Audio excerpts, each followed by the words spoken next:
गादी ब्रह्म महिला महाविद्यालय नूतन SAMS लैबोरेटरी उद्घाटन उत्सव जोगदेले विधायक।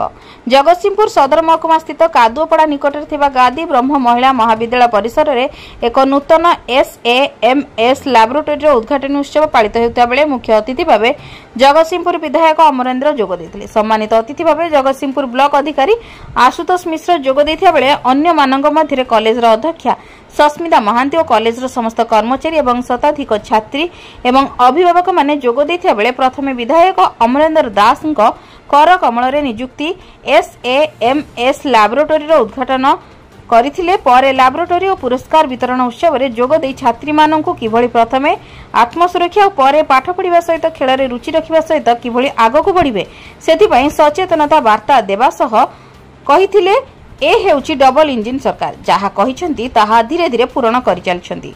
सबुबेले शिक्षा स्वास्थ्य गमनागमन उपरे गुरुत्व देबा सहित नूतन सरकारी हेउ बा बेसरकारी हेउ नूतन चाकरी सृष्टि कर चलछंती। सेथिपई मन लगाई पाठ पढ़िबा सहित खेल रे रुचि रखिया पई परामर्श दैथिले।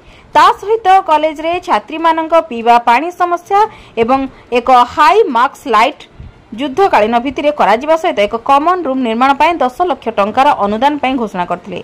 छात्री मानक पाठपढ़ा पाई कॉलेज रे जहा असुविधा रही समस्त पूर्ण कराजिबा नै प्रतिश्रुति देथिले। परे जेउ छात्री माने कॉलेज रे खेल डिबेट गीत प्रतियोगिता रे उत्तीर्ण होइतिले समस्तक उपस्थित रे विधायक अमरेन्द्र दास द्वारा सर्टिफिकेट और ट्रॉफी प्रदान कराइथिला।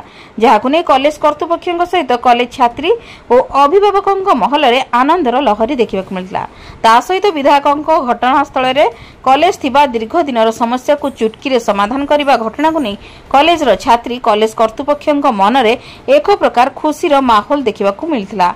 समस्त मुहरे गोटे कथा एभली विधायक आगरू केबे देखि नथलु। विधायक हब तो एमती जे अन्यर मन कथा बुझी पारुथिबो। जगतसिंहपुर संतोष मल्लक रिपोर्ट, जन अधिकार लाइव।